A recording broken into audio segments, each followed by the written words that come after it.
We are kind of late, but it's okay. It's all right. Okay. So, greetings, everybody. All right, my room is looking really crazy. There's got a lot of stuff I gotta move around. All right, so let's pull up a live. So I apologize I'm so late, y'all. How is everybody? Hey, Brianna. Hey, Deandra. Kyla. Christina. Yamina. Hey, Snowflower. All right, so we live tonight, y'all. Just a little bit earlier than usual, right? Let me know if y'all can hear me. Well, can y'all hear me clear? All right. I don't know why. Hold on. I need to move this. It's okay. Because mm, my setup is not going to be the nicest right now. Because, like I said, I'm transitioning around stuff. Sound is clear. Okay, good. Good, good, good. All right. Just feel like I'm just not set up. I had to rush here because I spent most of my time trying to help my mom with ordering groceries and stuff. It was just a whole mess. Hi, art friend. I hope everybody's doing well. Happy Friday. Happy Venus Day. So we're gonna have us a good old Ghetto Fairy Friday today. We're going to be discussing cord cutting in our collective read and in our ritual for this week. So we'll get into that as well. Um, so I just need to start with my first 5 fairies. Anyone that is currently active and live on the chat, if you have left a fairy emoji, I'm going to call those out. Okay, so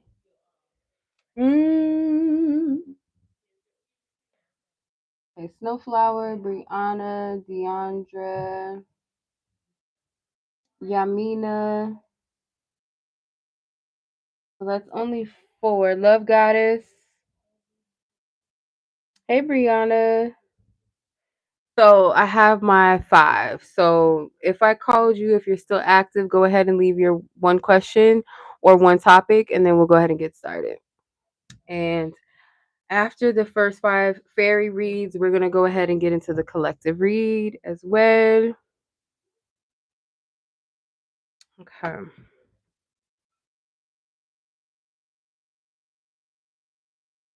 Okay.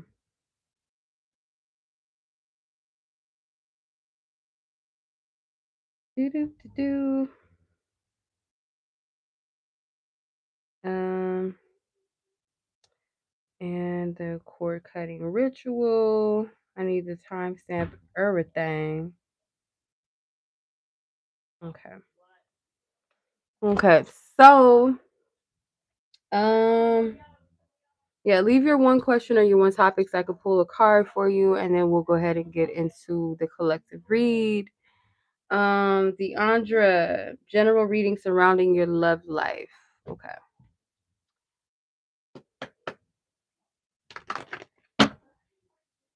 Okay. Brianna, Snowflower, Love Goddess, Yamina. I see y'all. Okay.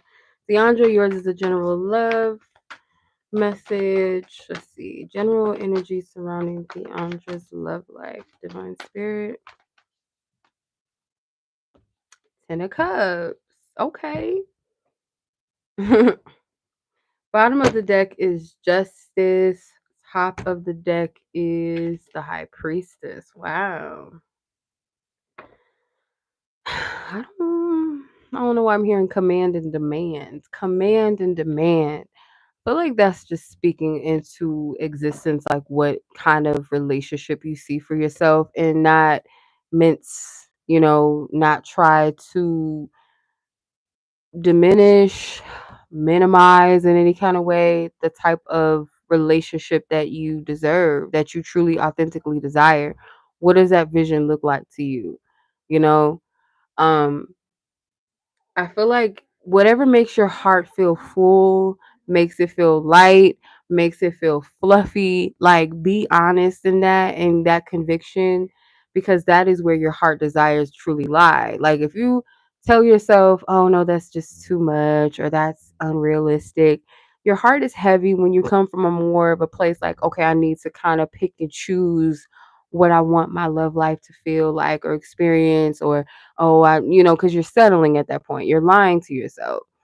So that's the energy that I'm getting as far as, general message around your love life is because when you're coming from that heart centered place, you have a goal, you have an aim, and it's a more of a determination. It's coming from a place of focus. It's coming from a place of I refuse to settle because I know what that real love feels like for me and what that looks like because it makes my heart full, it makes me happy. If it's anything that feels pressuring, if it's anything that makes you feel anxious or worried or like you have to form fit into something that may not really be truly aligned for you, or someone told you, oh, because of your age or because of this or any limitations you place on it, it's not going to feel good to your heart and your soul, right? Whatever that is that makes your heart and your soul feel light and makes it feel good, makes it look forward to, that is, you're on the right track. And if you keep that focus, it's going to be easy for you not to settle. It's like if I'm not experiencing that which my heart truly desires, I'm not doing that. I'm not putting myself through some shit like that.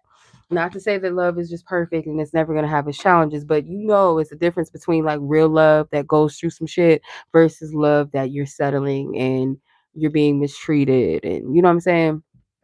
So that's what I'm getting.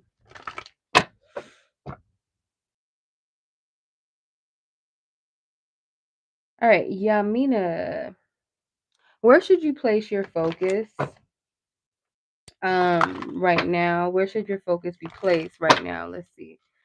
Let's clear our previous energies out. I hope that was helpful. I hope that made sense. I hope that resonated, Miss Deandra, or was helpful. You're welcome.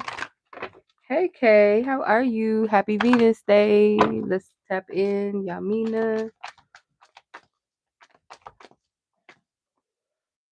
Wow, two cards try to come out for you, but you got the Queen of Pentacles, the World that came out beneath that, and then bottom of the deck, King of Wands. Okay.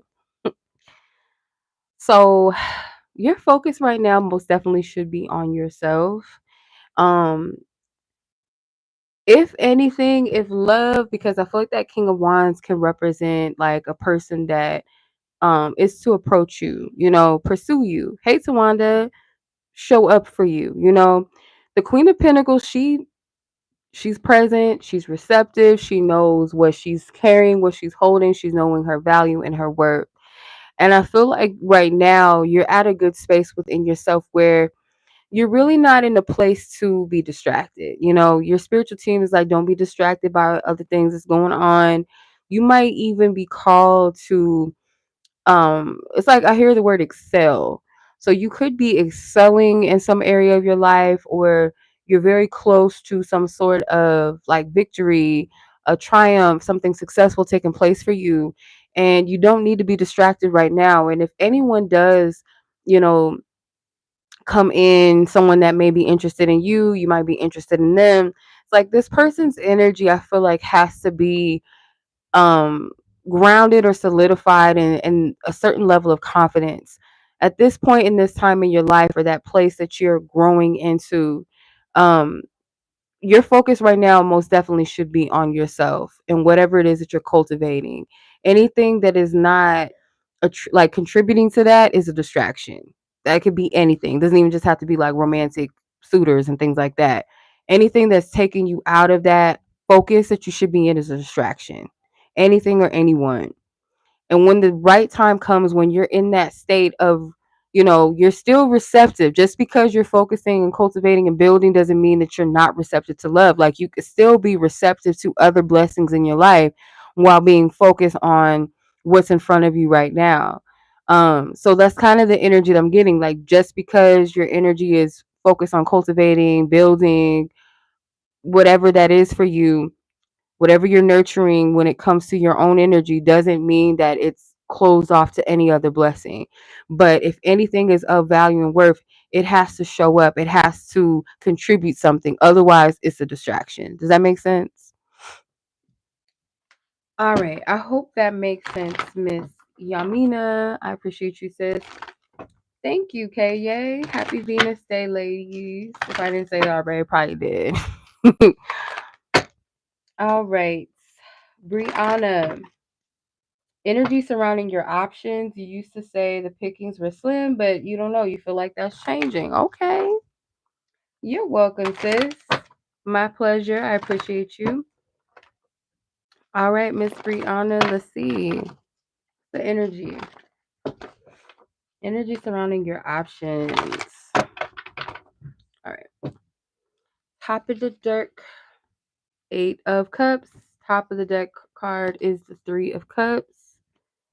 And bottom of the deck is the 3 of Pentacles. Interesting. All right. So there could be something with like 3.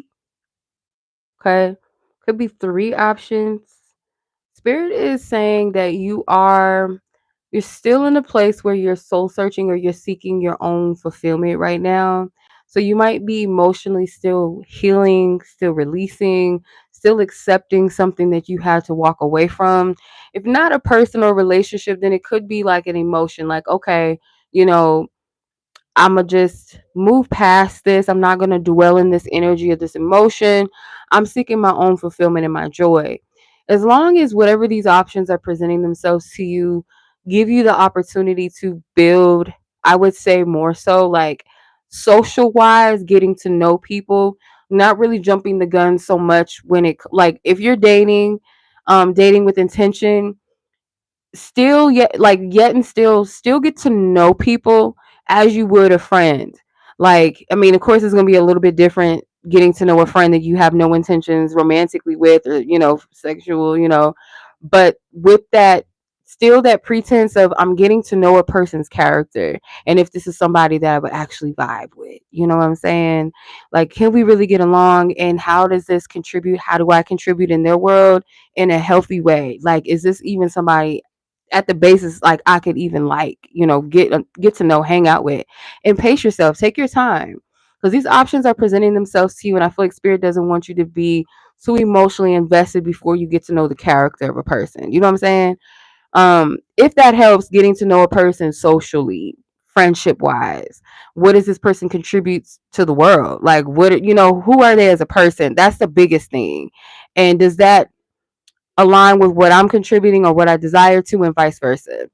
Hey, sis. Hey, Tori. Happy Venus Day, sis. But yeah, that is what I'm getting for you, Miss Brianna. I hope that makes sense. In short, I know these are really quick and short. We just getting straight to the point. We're getting straight to it.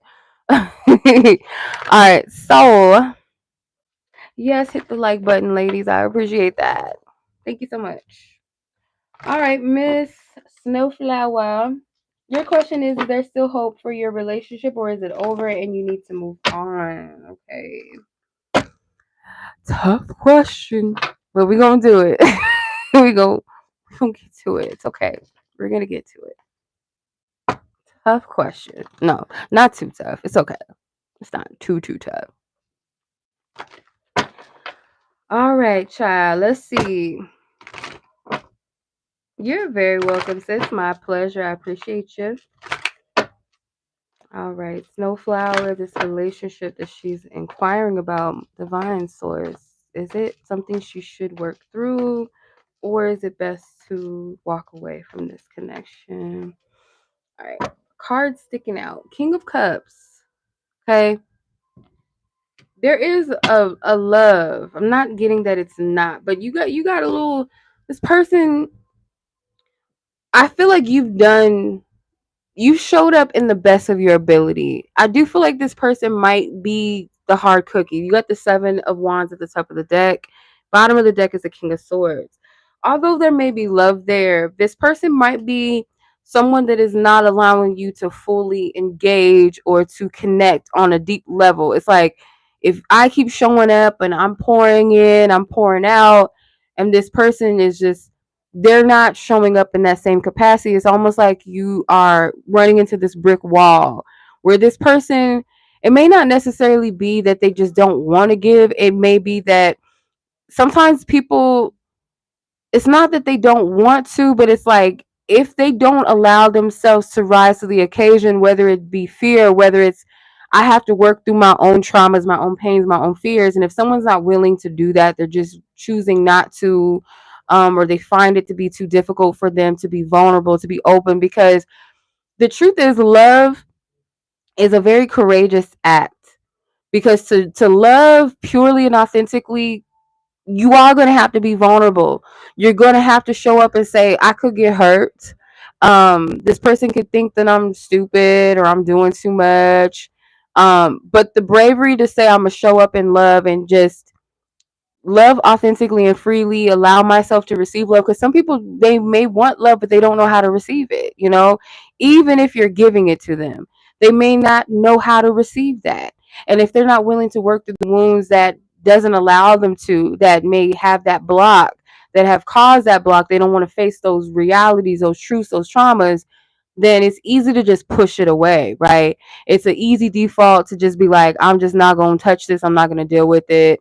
um I like the idea of love, but when it comes to the real root of love, and what that is and what that means, what that requires, I don't know if I can do that. So that's kind of what it's giving. And you can only give and do so much. You know what I'm saying? Like, in spite of you loving this person, in spite of them maybe even loving you, right? If someone cannot show up and love you the way that you deserve, it's a thing of it's either you or it's me. And if I'm not being treated correctly, and I'm just showing up and I'm giving, that's kind of abusive energy, right? Even if it's not something that is conscious or intentional, it's still kind of abusive in a way.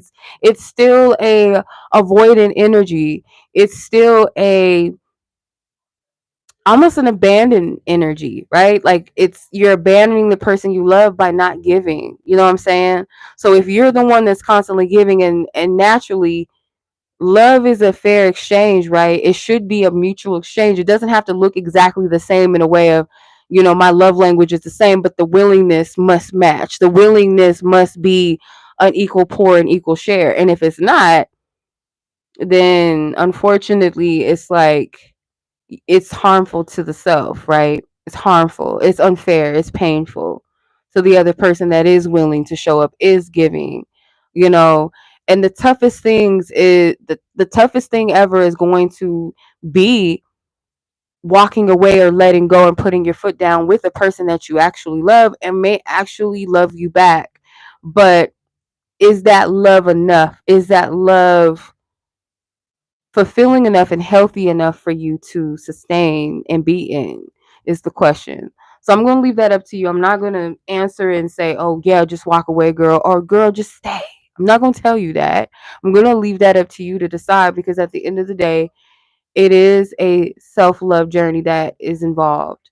Your relationships with others is a reflection of the relationship you have with yourself, and sometimes that reflection requires you to re-maintenance the way that you show up for yourself and how you show up for others, right?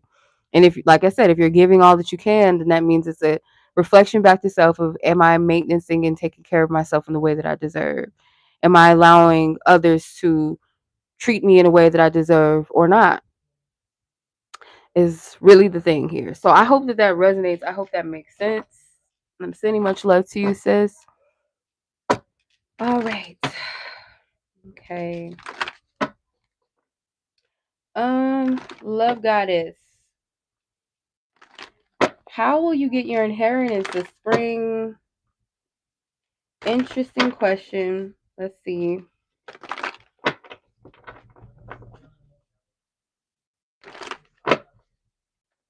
All right.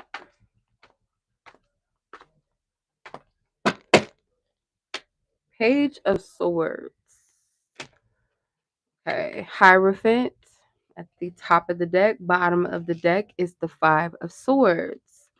So there could be some tension around this. There could be a correspondence Could be a formal letter, could be an email, could be a phone call, some sort of formal message or correspondence. Um, there is tension, like I said, around this. It could be different people involved in this as far as like family is considered. You're very welcome, sis. My pleasure. I appreciate you. As far as family is concerned or other people, maybe it's like there's a couple of hands in this, I feel like. So I'm not really getting like how you're going to get this inheritance.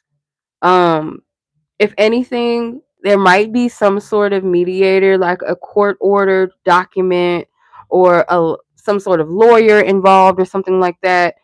But I do get a significant correspondence or message of some sort, whether it's a phone call, whether it's an email, something of a formal correspondence.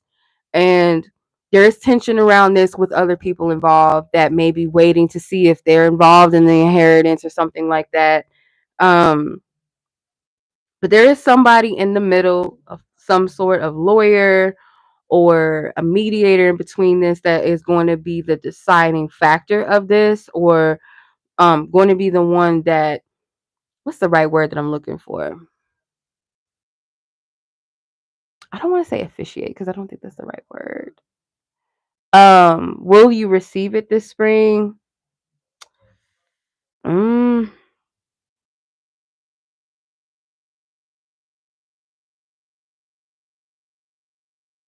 I would say there's something significant with Taurus season, but I don't, to be honest, like I'm not getting like and straight like yes or no with that, because there's other people that's in it and it seems a little like stressful for people.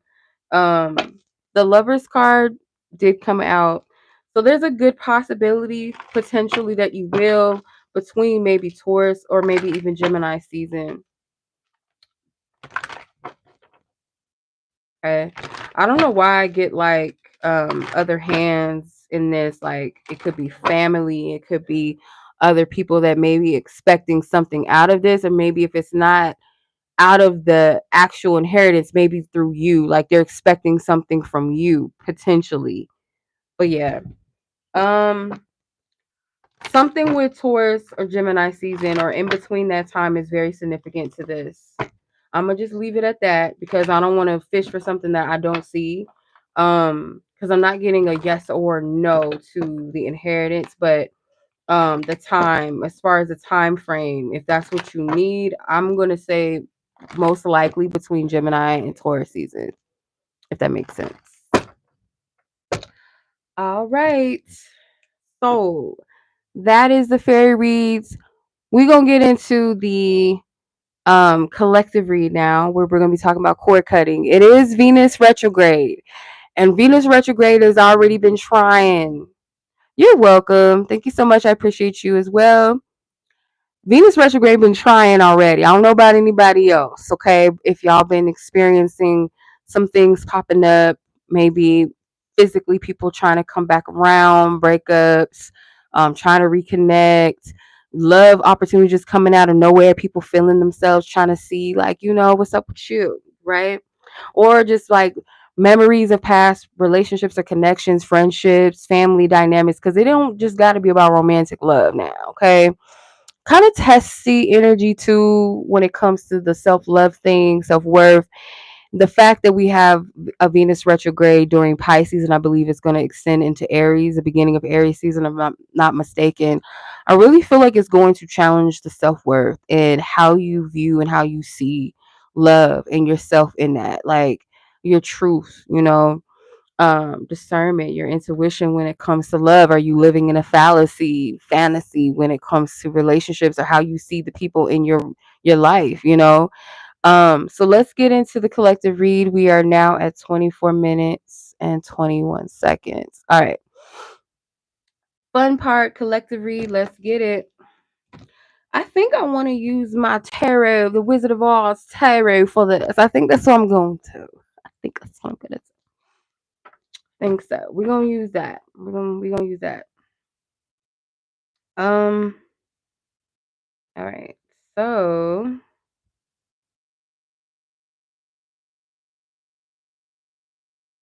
So this might be a little short and sweet message because we gonna get right into it. You know me, how I can go on and on and on and on and on like Erica Badu. We could just go on and on, but I'm not gonna do that. I'm just gonna get straight to the point. I mean, if spirit just has me just going and going, I'll go. But this might be a little, shorter than normal. Okay, I hope y'all don't mind.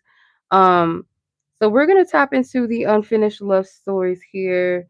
Um, what we need to clip out, what we need to close out. Okay. So who or what from your past is returning during this Venus retrograde? And this could be platonic, you know, kindred, family, romantic. We're gonna tap into that. So let's get it for this collective. Who or what is returning in the collective's energy during the Venus retrograde, this current Venus retrograde, that will be relatable and resonate with the collective in their own unique way? Divine source, God, angels, ancestors who lovingly guide us and assist us. The energy of Venus, energy of love. Ask for clarity as to who or what is returning during this Venus retrograde for this collective. All right. Hey, oh yeah, how are you, sis? Long time no speak. Get the World card.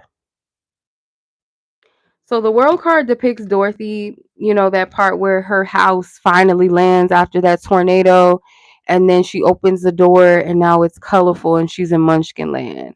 So this could be someone that is returning in your life during a major phase for you.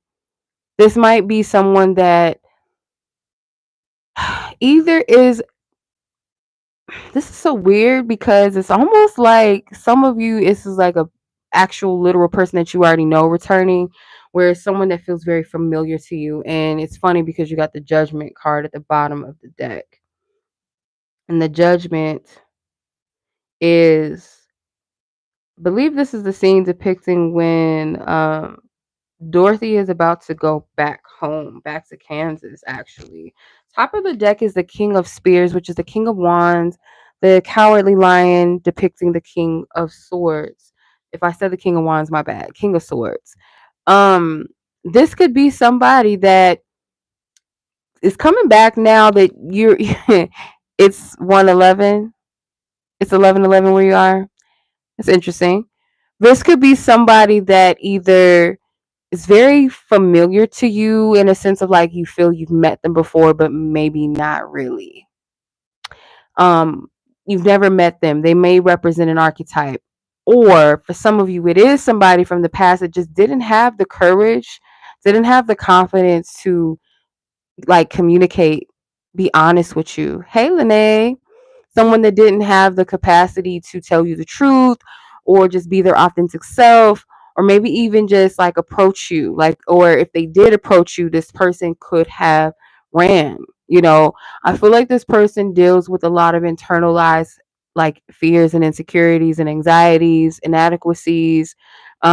This person can project. They could be a Leo person with a lion energy, or they just present themselves as someone that seems to be very cocky, but maybe when you guys encountered each other, or when you do encounter this person, whoever this returning energy, if it's an archetype or a literal person that returning back, this energy feels like, oh, what's up with you, how you been, like they might be thinking about you. There's something with unfinished business potentially with this person, with the Judgment card being here, and you're very close to that new energy in your love life. Like you're not in Kansas anymore, you're somewhere else. It's unfamiliar to you. And most definitely for those of you that may have somebody that comes in that reminds you of past situations, it's an archetype. And it's like, okay, this is new for me. I'm in a new space as a new person, but something about it feels very similar. All right. Interesting. So is this meant, let's see, this connection, what's the reason for it resurfacing in your life? Why is this connection or this person resurfacing during this time? Like what they want. And for some of you, they could be air signs. I don't always like to stick to the elements and say, oh, they can only be that. But they could be. They could be a fixed zodiac sign as well. Leo is a fixed zodiac sign, by the way, or one of the fixed signs. Let's see. The star. The reason why this person is returning is because I feel like you're at a place where you've been kind of off on your own. You've been resting. Maybe you've been single for a while or a long time, or this person has not heard from you in a very long time. And it's like you're out of their reach now. Your energy is at peace. Like you're sleeping good at night. You're not stressing. Sometimes energetically, especially if you have connections and ties with people, somebody said something that was so like it it makes so much sense, like the way that they put it. I came across this person on Instagram, and he was talking about cord cutting, ironically enough, after I said I want to do a live, like I want to do a Ghetto Fairy Friday about cord cutting, because the theme just keeps popping up, and I'm like, I want to do that. And ironically, I came across this person shortly after, around that time, and the way that he like the way that he described cords and soul ties was so interesting. He said it's like a cord, an umbilical cord that's connected to a mother and a baby. The more you feed it, the more energy you give it, or more nurturing you give it. Even if you're giving it negative energy by constantly festering and thinking about it, or being upset, being sad, depressed, stalking that person, seeing if they moved on, or asking people about them and saying they could be doing the same to you. The more you both feed that cord, the more thicker, the more it feeds it, right? The more power you give it. When you take your attention away from it, you stop feeding, you stop giving your energy to it, it falls off. Because some cultures, they were talking about how some cultures, and I've heard this before, some cultures don't cut the umbilical cord off immediately after the baby is birthed. They allow it to naturally fall off, like it strips it of the nutrients after it's no longer being fed, and it falls off of the baby instead of cutting it prematurely before it naturally falls off. In some cases, some people will leave that little tiny bit of it on the baby's belly button, and it falls off eventually. Like some of y'all, like if you ever had a baby or a sibling, or you've ever seen a baby, they usually just let that little piece still stay, and then it falls off eventually. So like with cords, energetic cords, the more you feed and give power to it, it stays it keeps that energy thick. So I feel like this person can sense that you're no longer feeding the cord the energy anymore. And so it's kind of like, where you at? And Dorothy's resting, Glinda the Good Witch has put her under this little sleeping spell where she's just resting. She's in the garden, the poppy garden, I think it was, the poppy field, and she's not worried about what's going on around her. She's having the ability to rest. So you could be in a state of rest right now, and this person is coming back to kind of just check and see what's up with you. Your energy's out of reach. It's something new. Something about your energy is not what this person is used to experiencing, whether this is a new person that has that same archetype energy, or this is someone that you're very familiar with already. You're not giving the same energy anymore, in a good way. Let's see. Bottom of the deck is the Ace of Cans, Ace of Cups. Yeah, you're no longer giving your heart energy away, right? You're no longer feeding the machine. Like this represents the can, the Tin Man's can of oil, right? You're no longer pouring that in to get things moving anymore. Like you're done with that. And I feel like this person may, since that, you've removed something that has kept this person going energetically. So if you are the oil that pours into a machine that is now rusted, and it needs a little bit of oil to get going, right? It needs to loosen it needs to loosen its tools. You're not giving, and you're not pouring into that energy anymore. So this person may feel stuck, they may feel stagnant, they may feel like they can't move, they can't adjust themselves. Even with the Tin Man, right? He needed to squeeze that oil in certain parts of his body, right? So he can move. He would get stiff sometimes. So this person, I feel like, depended upon your energy very much so. The purity of it, the heart level, like that you gave. This person was very dependent upon it. And if this is someone that's just like an archetype that's new to you, they may be the type of person that doesn't know how to facilitate or sustain their own energy themselves as well. And they kind of look for other people that are the givers, where they might be the takers, where they might be the ones that don't initiate. This could be the type of partner or romantic people that don't do a lot of the initiation. They wait for the other person to do it. They wait for the other person to reach out and communicate or to make things work. And it's not a mutual effort. It's not a fair exchange, in other words. So this person is coming back, I feel like, not to test you in a bad way, like, oh, we're going to set them up and see. But it's almost coming from a place of, where are you at with your self worth? Like, where are you at with this? You can't fault yourself for being a loving, kind person. You can't fault yourself for falling sometime for the trap, even if something inside of you says that something is not right.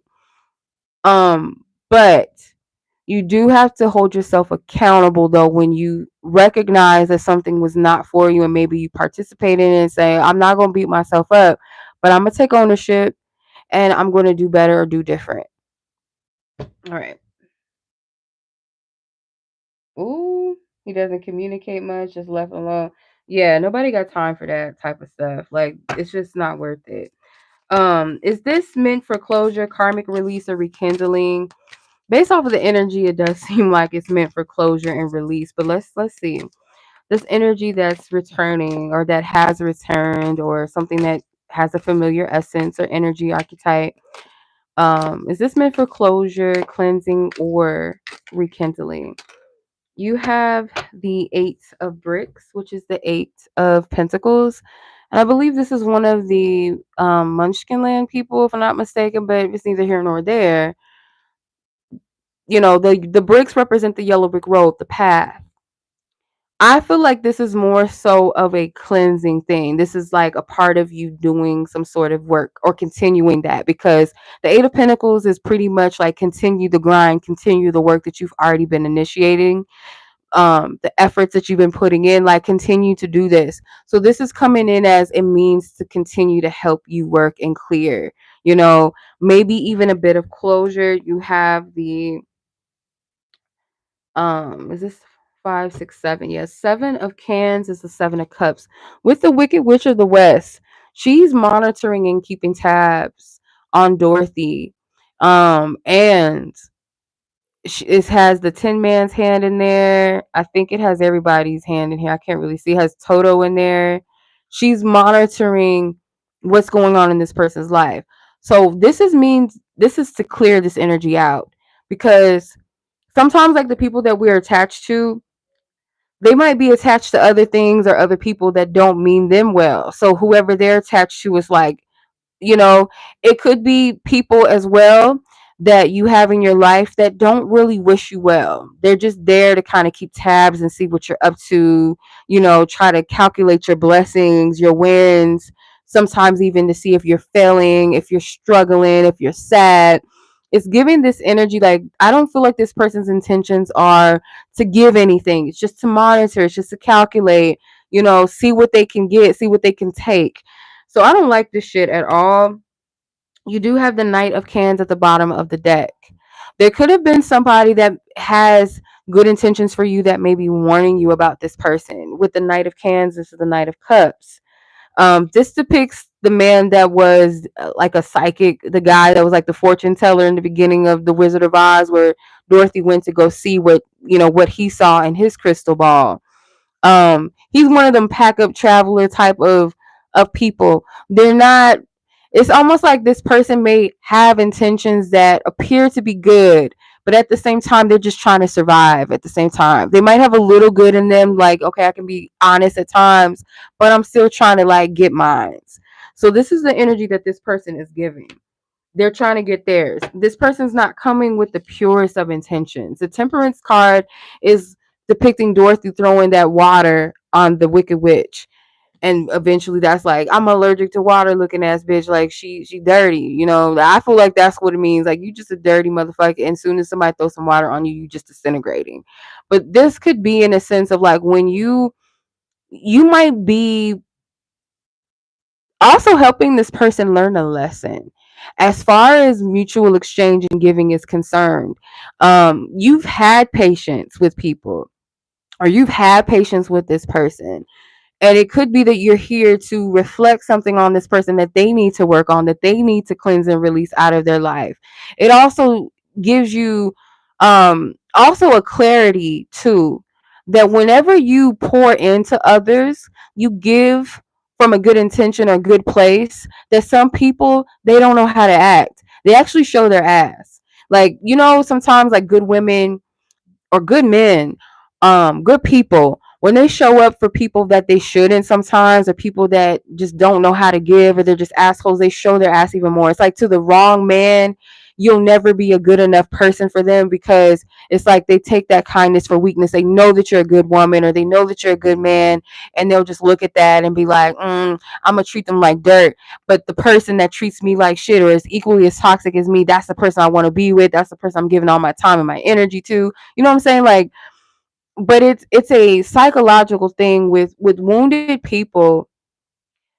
They don't really know how to accept and receive real love, because there's something broken inside of them that repels that energy, if even if they're not trying to. It's almost like a instant reaction. Like, soon as someone pours into them or shows them a bit of kindness or honesty or love, it's like, how can I exploit it? How can I keep taking advantage? Or how can I push this person away? Or, oh, it's a turn off. I want the bad boy. I want the bad bitch, that treats me like, like crap, like dirt, you know and let me try to make it work with this person. Let me try to make them be the kind person that this person is, because I don't want healthy. I want toxic, but I want to lace it in something good, if that makes sense. So that's the vibes I'm getting from this person. All right. So what lesson is Venus retrograde teaching you about this connection, other than what we just picked up? Because I feel like, it's pretty much revealing that. But let's see. What is this connection, like this Venus retrograde? What is the lesson that it holds in regards to this connection or connections? Because it might not just be one person sometimes, This energy can come in many layers and different connections and forms. All right. The Six of Brooms, which is the Six of Wands in this deck with the flying monkey. The Wicked Witch of the West, her little minions, okay, her little demonic little beings that she sends out to do her dirty deeds. The lesson with this is, I feel like you got to see people for their agendas. You got to see them for who they are. You can't take too much offense to people's, like, the way that they treat you. Not to say that you shouldn't be offended as a human. It's like, wait a minute, like, the mistreatment, that's a no-no. But at the same time, you got to look at the character of the person, the energy that they possess and carry and move in, their ideologies, their belief systems, their patterns, their upbringing, to get a understanding of what you're dealing with. Because I feel like these people, they're very good at, and I feel like you're very good at this too. Like, as you learn, as you discern, as you deal with people, as you connect with people, learn about people, the better it becomes for you to decipher and discern, like, people how they are. Like, oh, I know this is not a nice person, or, oh, I know this is not a giver. I know, it's like you're able to see that, or this is someone that is kind. This is someone that, you're able to discern that better. So you're able to actually discern this in a way that exposes this energy, this flying monkey energy. This People sometimes don't even know that they're, and I say this all the time, people may not know sometimes that they're being demonically used sometimes. Like, people can be nasty in the world because of their own pain and trauma, and not know that they're an agent of darkness or they've said yes to being agents of darkness because they're in their own darkness themselves, that they're not moving in light. They're not moving to outgrow that sometimes. Some people believe that life is just shitty, and it's okay to be shitty to other people because this is what life has handed me, rather than looking at it from another reality. So that's what I'm getting from this. Like, it's teaching you about discerning energies and people. Queen of Brooms. The Queen of Wands is Miss Gulch, which is the Wicked Witch of the West. Um, Again, Miss Gulch might be someone that's just extremely miserable, and she causes that havoc on everyone else. And sometimes people move in that. It's like, how are you utilizing your energy and your power? Is it for good or is it for bad? And if you're a wounded person, the power that you possess can be a very dangerous thing, not only to others, but harm to yourself. So it's teaching you how to move in energy, and maybe you may even know a little bit about being in a state of being so hurt and so broken that you want to be a bitch to the world sometimes, and checking yourself and saying, what good does that do me? What is my assignment? What energy am I moving in? That takes a lot. That self-awareness, that level of accountability, to say I choose not to be a not only a harm to other people, but I choose not to be a harm to myself, because it's easy to go there sometimes, especially when you've been hurt, when you've been used and abused in ways, you know what I mean, or just done wrong by a lot of people, or given a lot of chances to people. But we can either choose to say, you know, I can take the lesson from this experience in life and do better and discern better, or am I just going to be this victim and everybody is hurting me, everybody's wounding me? Or I could choose to move in my power. Because the Queen of Brooms with the Queen of Wands, I don't really know how I feel that they chose Miss Gulch to be the Queen of Wands, because it's a witch, yes, but the Queen of Wands in her highest power is one that knows how to utilize her power and wield it in to work for her for the highest good and for that of others. She has a very attractive energy. So when she's in that darkness, just as she can attract people that lovingly want to work with her, be around her, love her, be with her, hang out with her. If she's in her darkness, she's got those minions, because she's got that energy that knows how to get people to move and shift and do what she wants to do, the flying monkey energy. So you also got to be able to discern too, and I feel like that's the lesson with Venus retrograde too, with this particular energy, is not allowing yourself to be used, whether it's by a person or whether it's by an energy or essence or your own trauma or your own pain, to wield that power in another way, if that makes sense. So it could even be shedding light on your own darkness sometimes, throwing that bucket of water on your own wicked witch self at times, to melt that shit away, because it doesn't do anything for you. It's not a healthy energy. It's a false sense of control and power. Um, so I do admit, like, sometimes, yeah, you gotta let motherfuckers know, but not in a way to hurt and harm, but just to correct and shed light and illuminate. There's a difference. All right. How should you navigate this energy? How should you navigate this energy? All right. How should you navigate this in order? All right. How should you navigate as a collective? How should we navigate during this Venus retrograde with this energy intact? What's up? What's up? All right. The Queen of Cans, which is the Queen of Cups, and this is Aunt M, Dorothy's auntie, her elder aunt and uncle that she lives with. The Six of Bricks, which is the Six of Pentacles, with the Wiz and the Flying Monkey and the Doorman of the Wicked Witch. Now, how to navigate this is discerning who is home versus who are these motherfuckers over here that just they live under this illusion of their traumas and their wounds. Am I going to give to that, or even my own self, within self? Am I going to give to that part of myself that's wounded and broken, that is a minion to darkness, or minion to my own darkness, or participating or connecting with other people that it's like misery loves company vibe? Am I going to relate to that or connect with people like that? Or am I going to connect with those energies that are home to me, that are loving, that are kind, that are patient, all those beautiful qualities of love, because it does exist. And it's very hurtful.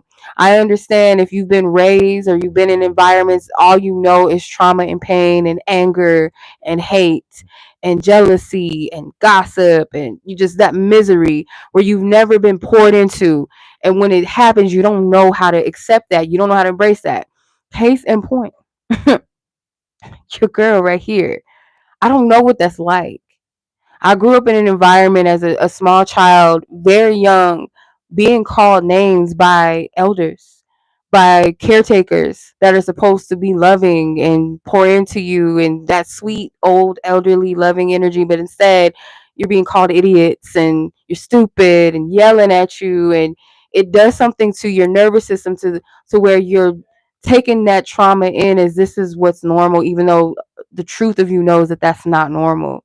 So when you get into relationships with people in the world as you grow up, that mistreatment feels like this is normal, this is what I deserve. So when you come across real genuine connections, sometimes you don't even know if it's genuine or not. It's like this feels foreign, this feels fake to me. I'm going to repel it. I'm going to stick staying with the bad boys, you know, the people that don't really know how to love, that don't really truly care for you, don't know how, the friendships where it's just gossip, backbiting, jealousy, competitiveness. I'm going to stick around with that until you get to a place where you start loving yourself. You're forced to do that. Then it's like I see the toxicity in a way where it's unbearable and I can't even stand to be around it. That's when you start to, when you become aware of the trauma, you become aware of the effects of it, the effects that it has on yourself and your relationships, and you desire more healthy connections and relationships. You'll start working through that trauma. You start working through the lies that you've been told and the lies that you've told yourself, that this is all you deserve. This is what's normal, whether because other people have put up with it and they're going through the motions, or they're going through the generational traumas, and this is how my grandma raised me, this is how my mama, this is how my daddy raised me. Oh, my parents stay together, you know, even though my dad was doing this or my mom was doing that. This, no, you, it's deep, right? It's, you're breaking patterns, you're breaking generational traumas. You're telling yourself that that's not okay anymore. It's not, it never was okay. It's no longer okay. Like, I'm not moving in this anymore. So the more you start to see that, you're going to see those opposite spectrums of what's healthy and what is not okay. It's not healthy. And the more healthier you become in yourself, the more you're repelled by anything that is dysfunctional, toxic, negative, dark. Um, you don't want no parts in it. You know, your taste buds, your palate for drama and bullshit, you just ain't, the tolerance ain't there. Your stomach is repelled by it. So in other words, like, if you get into a relationship with someone or you're trying to get to know someone and those traits come up of that abuse that you're used to, that avoidant behavior, the lack of commitment, the lack of clarity and truth. It's just nothing but confusion and this roller coaster ride. One minute they're in, one minute they're out, or the friendships that don't really mean you well. They could be superficial. You don't have the time for it anymore. The more you care about your worth and your value and you love yourself for real, you, the less tolerant you are of bullshit, the less tolerant. You're just not going to deal with it. And when you find yourself being toxic, you'll even be like, you'll be repelled by that shit. It don't even feel good to be in that energy. I don't even understand how people can move in dark energy and cause havoc, be negative, be nasty towards other people, moving in jealousy. Like, just the mere feeling of jealousy and envy doesn't even feel good to the soul to me. Like, it don't feel right, you know? It's almost like, ew, why you act like, like, it don't feel good. But some people that's in that darkness, they like that shit. They like drama, you know? They like to keep it going. They like to be in toxic relationships. They don't know what to do without it. Like, if they don't talk to this man or woman for a day, they freaking out. And it's like, how do you go back into a war room with someone that's supposed to be your partner? Like, how does that feel like something I got to get back in that? Oh, I got it. Like, it's trauma. You know what I'm saying? Like, it's something within the self that is not, it's just not in that healthy balance. You know, you shouldn't be getting off to pain and trauma, abuse. You know, just, it just doesn't, it doesn't do nothing for you. Like, I don't know, I'll use this as an example, but like, and mind you, sometimes like if I see a clip of something on Love and Hip Hop, like the back in like the old G Love and Hip Hop days. Like some of that stuff, like I can't even stand the shit. Like it's kind of funny sometimes, like the shade, but too much of it is just like it's just too much shadiness and drama and cheating and jealousy, and it's just too dark for me. And I can't watch Zeus Network. Like if y'all like watching Zeus Network and stuff, watching all that type of stuff, I don't know how y'all do it. Cause to me it's just disgusting. I can't sit and watch that. I can't watch women sit back and think, oh, how am I gonna beat this half up? How am I gonna jump her? How am I gonna get into it? That type of stuff is just like ew. It's disgusting. Some of the dating shows, I can't watch that. It's like, adult pleasure content for men that hate women in a sense. You know what I mean? Like I can't watch shit like that. I can't no more. If that stuff doesn't appeal to me, and if it's too much of something that has that heaviness to it and it's just always about something negative, I gotta turn this shit off. I can't do it. Um Says the person that is like a fan of the ghetto 2B low budget films. But even that shit, like I had to take a month break from that. I used to binge watch that stuff. Like it's always just like it makes you just think like, are people like this in the world? Like who writing these scripts? Like what type of reality you live in? Like damn. And I know that life is, real life be happening. Things be happening to people, but it's just like things that I feel like to me can be avoidable. Environments, people want to say, oh, that's real reality, that's the hood that I grew up in. And I wouldn't say that hood culture is necessarily something that should be glorified. There's certain aspects of hood mentality that is generational, that is cultural trauma to me in a sense. And we try to normalize certain things because, oh, this is in the culture, this is my neighborhood, this is my hood. But a lot of that is survival, it's low vibrational, it's the survival of getting ahead of your fellow person, or fighting over cliques and gangs and streets. And I understand like this stuff goes far back from gangs, like if we want to talk about like cowboys and shit like that, like I get it, the mob. But even that is just like, and men love mobster movies. I don't know why. I don't. I guess because men be like talking this shit and stuff. They be wearing the nice suits and things. They got the money. They got the bitches and the cars. And I don't mean saying it like that, but that type of energy. But at the same time, like again, like it's programming, and is it a good program, or is it something that is hurtful to the soul? You know what I'm saying? Like, how is murking your fellow humans good? Um, Fight for power and control, like, give people a little bit of power and they exploit it, and it comes from a low vibrational place. So, um, yeah, but with that being said, y'all, that is the reading. I'm dropping cards and things. But yeah, nobody's perfect. Like, come on, like we all got a little toxic side to things at times, but with, I would say, maturity, yes, as a person, not necessarily with age maturity, but just mental and emotional maturity, and most definitely spiritual maturity.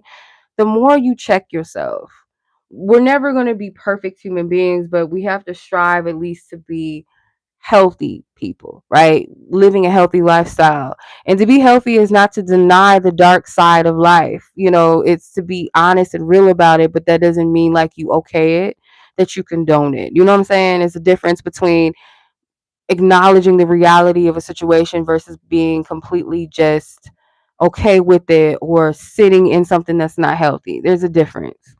So it's not about being Disney whimsical, just whole life is just, even in Disney they got bad characters, they got villains in every movie.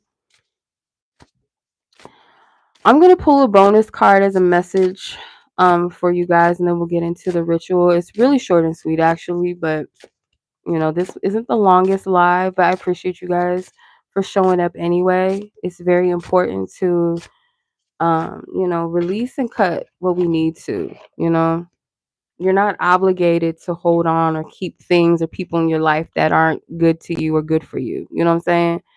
You have 41. It says, I wasn't always like this, you know. I had to create who I am. The witch, number 41. Okay, I like this card. She chilling in her, it looks like a teapot or coffee pot or something or mug. She just stewing in it. She brewing in it. All right, let's see. 41. Okay, so the keywords are creatrix, lotus flower, the hermit, and free will. The affirmation is, I am a powerful creator and alchemize who I am. In a world full of princesses, she is the witch. This card is an omen that you have extra power to alter your fate at this time, to create something new for yourself in your life, to give yourself space from the world so you can do so, to go deeper and learn the ways of spirit. This is not the traditional hermit card, but it is similar. This is the witch or the creatrix card that tells us we are meant for greater things. We now have the power of the witch, magic that can happen when she creates instead of destroys. Kind of similar to what I was saying about the what was it, the Queen of Wands energy. The creatrix is the witch who lives alone, who spends her time in solitude and is content to do so, perfecting the art of making potions, performing drawing her visions and casting spells, discovering new ways of magic and transcribing them in her own book. She is beautiful in a strange, dark, and unusual way, though she couldn't care less about her appearance. She is the cat in the night and doesn't care to be seen. Occasionally, she offers magical aid or channels wisdom to a lost soul in need. She would rather not unless spirit insists or gives her a sign to do so. Then she will begrudgingly abide by that, helping the desperate wanderer who winds up at her door. Either it was their destiny to find her, or they heard rumors of her beauty and power. So they went on a quest to find her. Though she will reject all lovers because she deems them as unworthy until the day she meets a force as wild and magical as she. Now, I gotta say something. It's funny because, like, I'm telling you, like, when you get into that space where you just be really minding your business, you'll get lost in, not lost, but you'll get so connected with, like, you and discovering you and your magic, your power, your creativity, your energy. You don't want to be bothered by nothing or too much, especially people that just there to waste your time.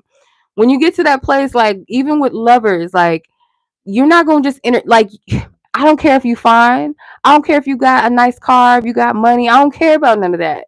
If you're not as, like, wild in a sense, like wild, like in your magic, in your power, in your essence and your energy and vibe, that you can appreciate my wild, then, like, okay, like, I see you there, but not something to, like, waste my time. Like, back in the day, maybe anything that gave you attention, anybody that seemed attractive or had a little something or other people wanted, it was like, why shouldn't I want that? Or, oh, I just, that stuff don't appeal anymore.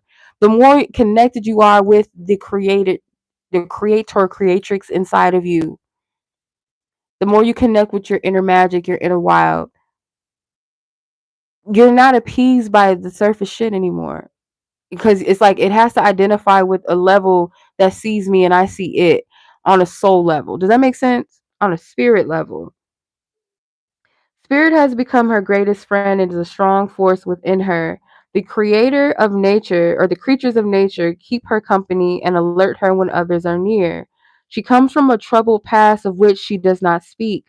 Born in darkness and created from nothingness, the witch was doomed for life to be the hag of the swamp, the one who typically abandons good for evil, who steals innocent souls to stay alive for centuries, but instead she decided to become something else, a secret third thing, a thing which until now has not existed, the creatrix. I like that part where it says she's come from something dark. We all have come from, experiences that could have broken us, could have made us horrible people, or maybe at a time we might have been horrible, toxic people. or been in our woundedness and just not knowing that we were just pouring and spilling our wounds out on everybody else, but decided to be something else, not live up to that stereotype or no longer live up to a stereotype and create that soul true essence of self and discover that energy. That's what I'm getting from that card. All right. Beautifully said. I love those cards. They always just like bring the shit home. It's like I love ending like personal readings with this too. It's just they always on point. Like this deck, like out of any deck I probably ever had, this motherfucker be on point. Always. Like always. So thank you. So are y'all. I'm gonna say it's one of my favorite. Hey. Aw. Hey, Freebird. Thank you. I appreciate that. So, yeah, like I want to say with the Queen of Pentacles and the Queen of Wands, I think I have an affirmation for the Queen of Cups too, but I forgot it. I haven't gotten one that came through yet for me for the Queen of Swords just yet.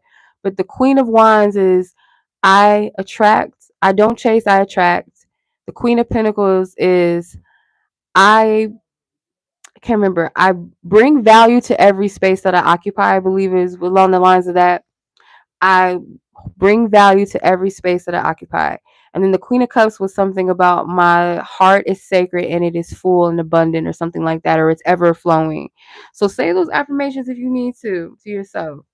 All right, let's get our cord cutting ritual. And we are at, I can't see. Hold on. 6642. Okay, so that is 106.32, right? Alrighty, so let's get to our cord cutting ritual, shall we? Very simple, very, very simple. Anybody could do this, and you can shape it and mold it however you want to. So let me see. Now, I know, oh, here it is. I'm like, wait a minute. So this cord cutting ritual can be for past lovers, it could be for past friendships, or anyone essentially that you feel like you need to release. And you have to do this with the intention of, like, it has to come from a pure place of love. It cannot be from a place of resentment and anger because you're blocking the energy. It's only powerful when you're truly in a place of you're ready to release it, like you accept the energy, you accept what is and what it was for the sake of releasing and freeing yourself of the energy. That is the only way that you'll be able to transmute this energy into something powerful and release yourself of it. As long as you're holding that energy of pain or resentment, grudge, whatever heavy, lower vibrational energy, not only are you giving power to the situation or the energy or the pain that it has caused you, but you're giving that person power and you're keeping them essentially energetically hostage rather than releasing yourself of it, if that makes sense. Um, so what you're gonna want to do is you're gonna want to write the name of said persons on a piece of paper. Um, it could be an ex or past connection or love connection. You want to tie those. You want to tie together strings if you can, because you're gonna have to burn this. But if you don't want to go that deep into that, you can just wrap that paper, fold it away from you, because you are gonna set it on fire. You need something safe to burn it in. Okay, I wouldn't advise anybody doing anything that is hazardous, so be very careful if you're gonna do this. If you don't feel safe burning anything, or I mean, you can even put it in a candle, but you don't have to do that. You can scrap the paper, dispose of it somewhere far away from you, preferably in the trash. Once you burn it, You want to release the ashes away from you, your home or your space, or just simply toss it and throw it away, put it in the trash or dumpster away from you, from your home, your house.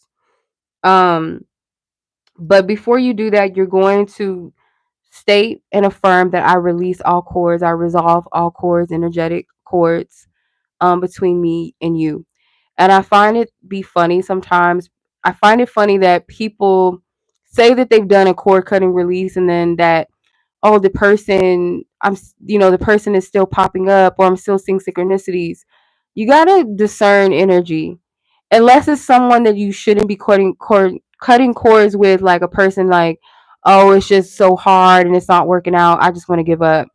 And it's not like a bad relationship or this person is harming you or bad to you. It's just a connection that you're just over with and you don't want to deal with it type of thing. But if it's someone that has harmed you in the past or there's negative ties to that connection, if something does pop up with that person, you got to be stronger in your spirit not to feed it. Remember, just because you say I'm done with something does not mean that the energy is not going to say, are you sure? And it might not even be the person's energy. It might be something else that might try to keep you stuck to something that you shouldn't. So just because, oh, I had a dream about this person, or oh, there a synchronicity is coming up and blah blah blah blah. That doesn't mean give it energy. Hey, too sweet, how are you? That doesn't mean give it energy.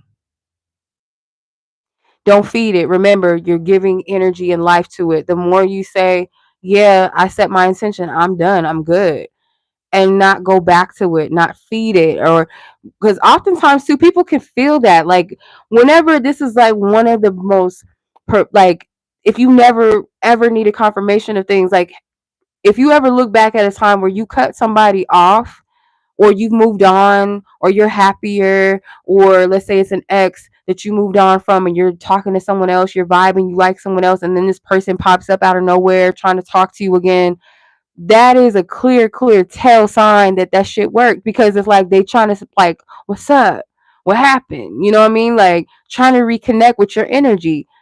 Stay strong in your stance and do not feed that shit. Keep it moving, keep it pushing, don't feed it.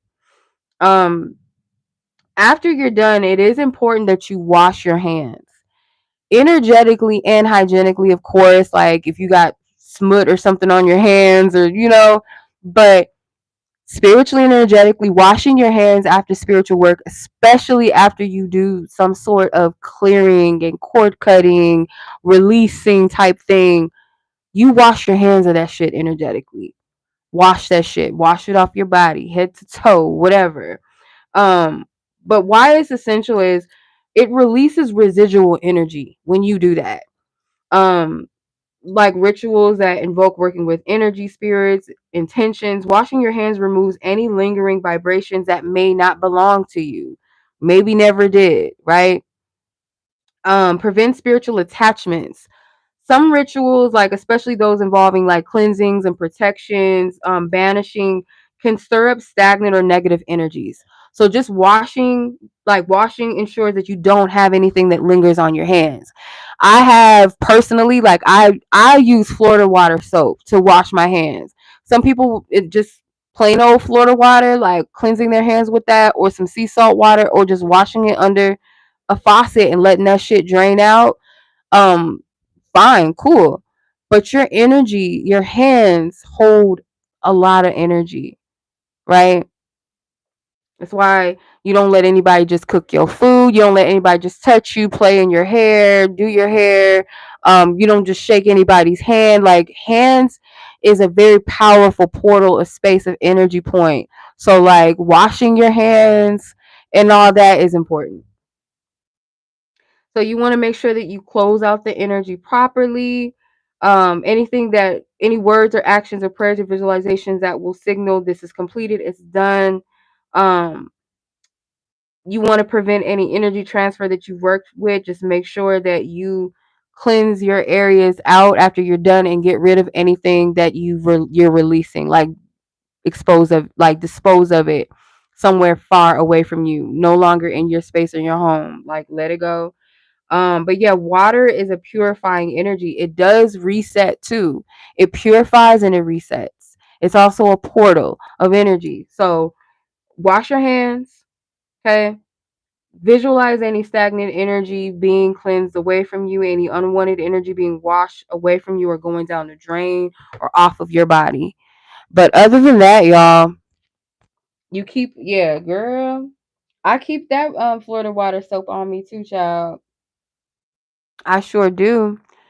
But you can cleanse your space, you could spray, you can smudge, make sure that energy gets out of your home, your space, you let it out, you cleanse, and and whenever, and this is a thing that I learned in deliverance ministry, is whenever you cast out a demon, as they say, whenever you cast out a spirit, an unclean spirit, you replace that energy with a positive energy, a light energy. If it's, I release the spirit of abandonment and inequity, and I refill it with self-worth and self-love. Um, I release any relationships or connections that are not healthy for me, or connections that they don't hold the capacity to love and to receive love and to be loved. For connections where people allow themselves to be loved and to give love and that love themselves, because I feel like to be in fellowship with people that love themselves as you love yourself, that's where the thriving comes in. If you're trying to love and connect with people that simply do not love themselves, you're going to find that it's very challenging connections. Not saying that they're any less worthy of receiving love, but it's very challenging to be in relationships with people that do not love themselves and may not even want to or aspire to or try or even want to see it that way. Um, to be open to people that truly authentically love themselves are healthy beings. Those are healthy people, because self-maintenance is a self-love act. Accountability for self-accountability is an act of self-love. To admit when they're wrong, to correct themselves, that's an act of self-love. Honestly, because that means I want to be a better person. I want to live a healthier, happier life. I'm going to strive towards that.